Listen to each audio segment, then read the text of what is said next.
I've always believed that true character reveals itself in how people treat those they think can't benefit them. My name is Emma Miller, and this is how I learned just how right that belief was. Growing up, my parents taught me the value of hard work and humility. My father was a janitor at a prestigious tech company, and my mother cleaned houses for wealthy families. They worked themselves to the bone to give me an education, often going without so I could have what I needed. Emma, sweetheart, my mother would say, her hands rough from years of scrubbing. Knowledge is the one thing nobody can take from you. Those words echoed in my mind as I worked my way through college, studying finance and computer science. By day, I attended classes. By night, I cleaned offices just like my father. But I had a secret that kept me going. I was developing a revolutionary financial algorithm that could predict market trends with unprecedented accuracy. During my final year, while most students were partying, I was perfecting my program. Then, one ordinary Tuesday morning, everything changed. My algorithm caught the attention of a major investment firm. They offered me $75 million for it, plus a position on their board. I accepted the deal but kept my wealth hidden. I continued living modestly, investing wisely, and growing my fortune quietly. That's when I met James. He literally ran into me at a small cafe where I was working on my laptop. Hot coffee splashed across the table, barely missing my computer. "Oh God, I'm so sorry," he exclaimed, frantically grabbing napkins. His genuine distress made me laugh.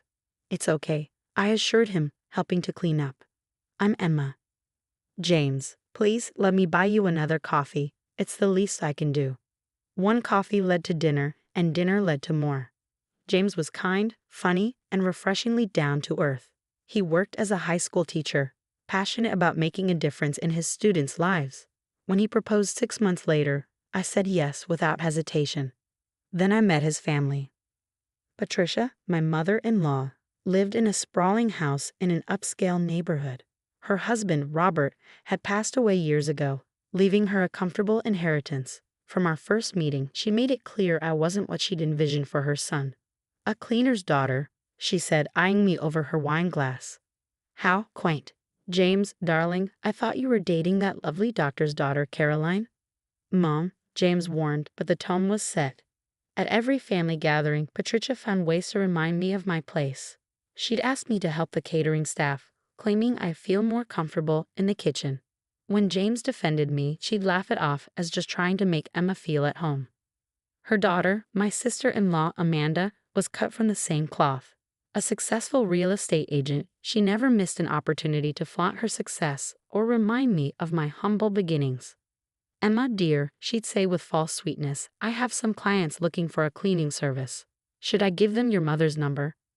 I took it all in stride, partly because I knew the truth about my wealth, but mostly because I wanted to see people's true colors. James would squeeze my hand under the table, whispering apologies for his family's behavior, but never truly standing up to them. What they didn't know was that I had plans of my own. I've been quietly buying properties throughout the city, including several in Patricia's prestigious neighborhood. The mansion next door to hers had been on the market for months, and through a series of shell companies, I acquired it for $12 million. The annual family reunion was approaching, a 3-day affair where relatives from across the country gathered at Patricia's house. This year, however, would be different. "James, honey," Patricia announced at dinner a week before the reunion, "I've arranged the guest rooms. You'll stay in your old room, of course. Emma can use the basement. We need the good rooms for family who actually contribute to our gatherings." James shifted uncomfortably. "Mom, Emma's my wife. And as my daughter-in-law, she should be grateful for whatever accommodation she receives." Patricia cut in smoothly. "Besides, with her background, she's probably used to much worse." I simply smiled and said, "The basement will be fine, Patricia." If only she knew what was coming. The reunion began on a Friday. Cars filled Patricia's circular driveway as family members arrived. I helped carry luggage, serve drinks, and endured the usual snide comments about my background. That evening, as everyone settled into their luxurious guest rooms, I made my way to the basement with my small suitcase. The basement was cold and musty, with a narrow cot set up in the corner. As I sat on the creaking bed, I heard laughter floating down from above. Patricia's voice carried clearly through the vents. "Can you believe she actually took the basement without complaint? I told James he should have married Caroline. At least she knows how to carry herself in proper society. More laughter followed. I checked my phone. One new message from my property manager. Everything is ready for tomorrow's inspection, Mrs. Miller. The mansion next door has been fully furnished according to your specifications. I smiled in the darkness. Tomorrow would certainly be interesting. Saturday morning dawned bright and clear. I woke early, my back aching from the basement cot, and made my way upstairs. The kitchen was already bustling with activity as Patricia directed the catering staff for the day's brunch.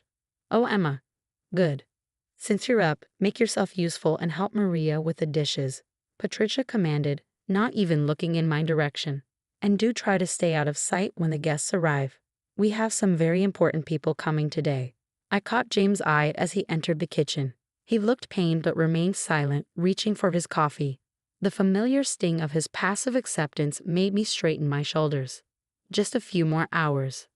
"Actually," I said calmly, checking my watch, "I have an appointment this morning." Patricia's head snapped up. "An appointment? During our family reunion? How incredibly rude." "Now, Mom," James began weakly, but Amanda cut him off as she swept into the kitchen. "Mother, the Hendersons just pulled up. You know, the ones who bought that gorgeous mansion next door." She smirked at me. "They're my biggest clients this year. The sale was worth millions in commission." Patricia preened. "Wonderful. Emma, before you leave for whatever menial task you have planned, at least make yourself useful and help serve the Moses." I smiled. "I really must go. My real estate agent is waiting." "Real estate agent?" Amanda scoffed. "What, are you looking at studio apartments in the bad part of town?" The doorbell rang, and Patricia hurried to answer it, shooting me a warning look.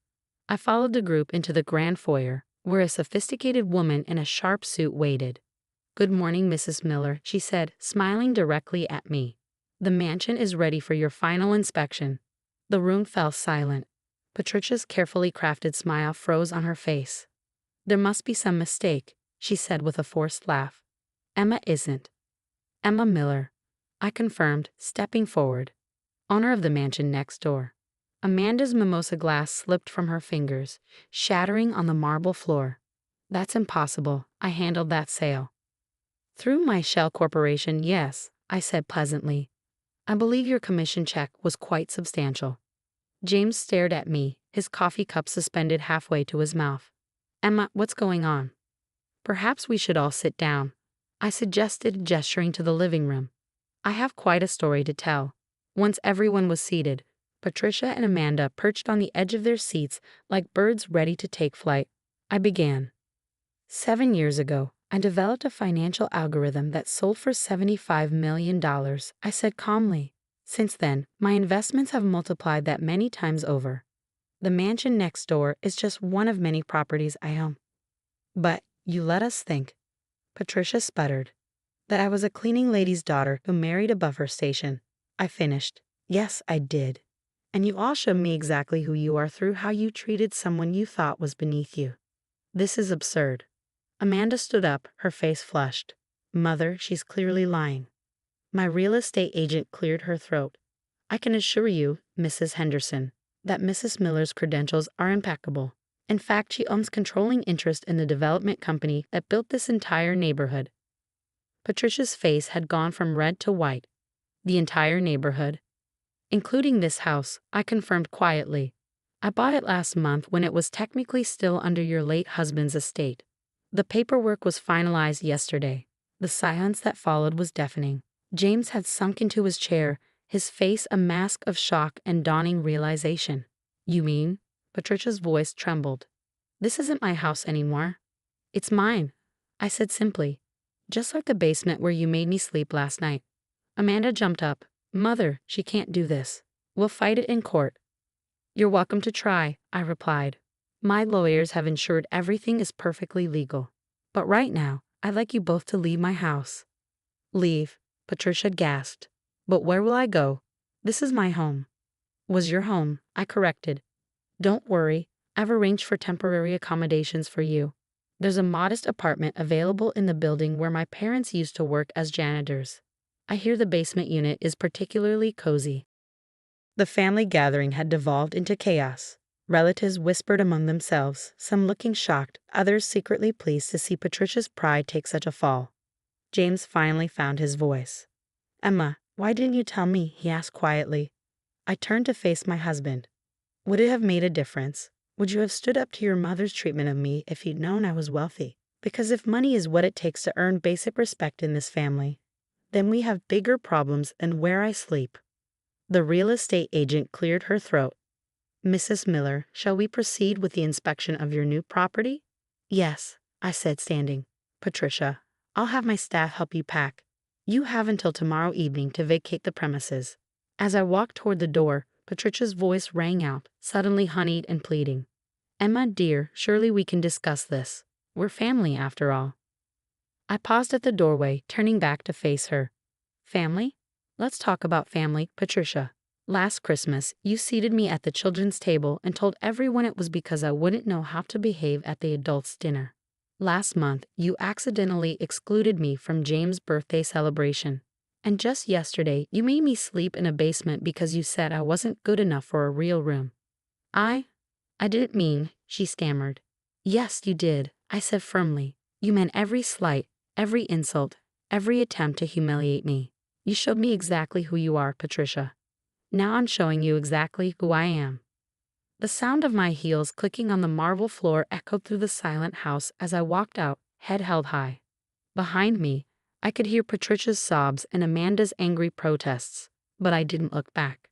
The following weeks were a storm of activity and emotions.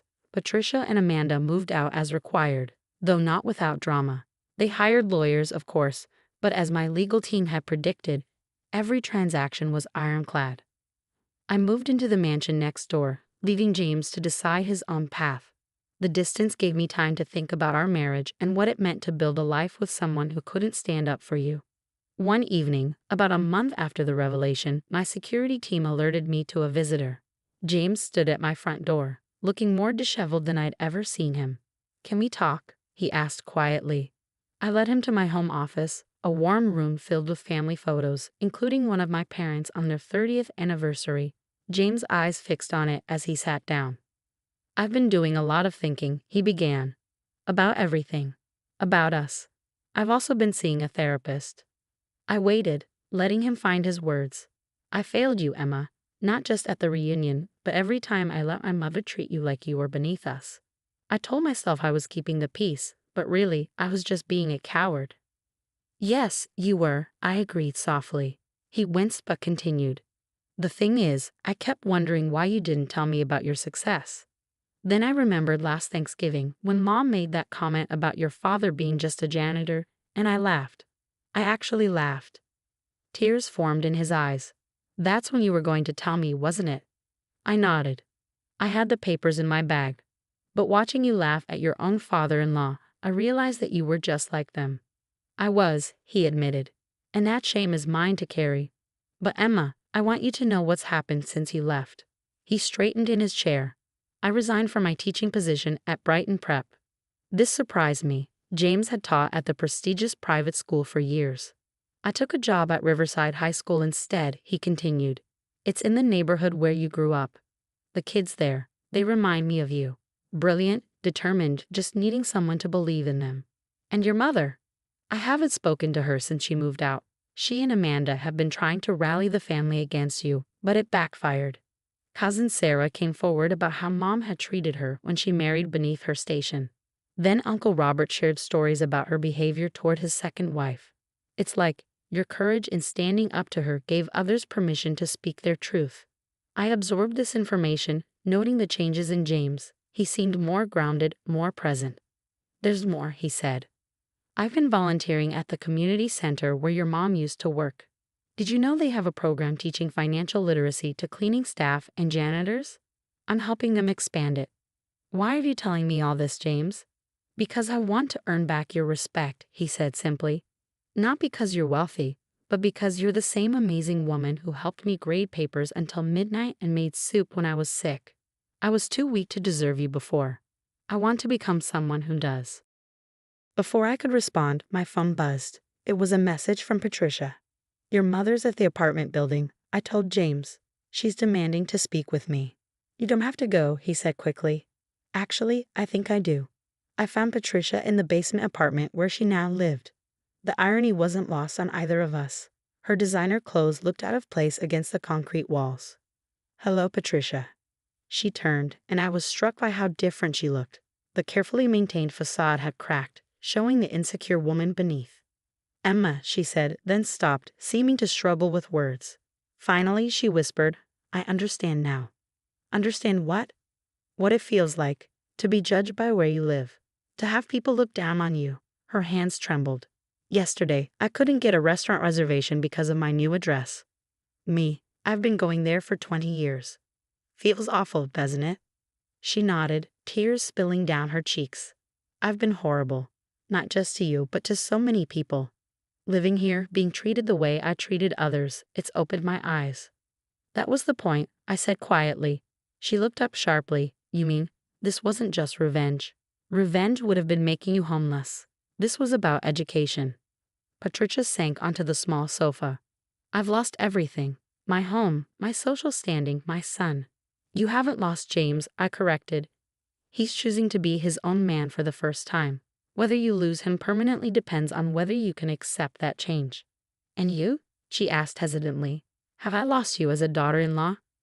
I studied her carefully. That depends on you too, Patricia. Real change takes more than a few weeks of humility. Will you help me? She asked softly. I don't mean financially. I mean help me learn to be better. It was the first time I'd ever heard genuine vulnerability in her voice. 6 months later, I hosted a dinner party. Patricia was there, wearing a simple dress rather than her usual designer labels. She helped in the kitchen not because anyone asked her to, but because she wanted to. Amanda came too, having recently started volunteering at a women's shelter, a requirement I'd added to her lease when she asked to rent one of my properties.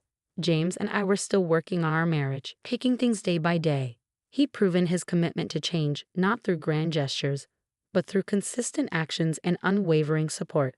As we sat down to dinner, I looked around the table. My parents were there, my father deep in conversation with James about the financial literacy program, which had expanded to 3 more community centers. My mother and Patricia were exchanging recipes, their previous class barriers dissolved. Emma, Patricia said during dessert, I wanted to thank you. For what? For teaching me that true worth isn't about where you live or what you own. It's about how you treat people. She smiled sadly. I just wish I'd learned that lesson sooner. Later that night, as James and I stood on our balcony overlooking the neighborhood, he asked, Do you regret any of it? I thought about the past year, the pain, the growth, the transformations. No, I said finally. Sometimes people need to lose everything to understand what really matters. He took my hand, and we stood in comfortable silence, watching the stars. The basement apartment where Patricia lived was visible from our vantage point, its lights glowing warmly in the darkness. It stood as a reminder that sometimes the greatest gift you can give someone is the chance to become better than they were. My phone buzzed. A message from my investment team about another successful algorithm deployment. But for once, I didn't check it immediately. Some things were more valuable than money. And I was finally surrounded by people who understood that truth.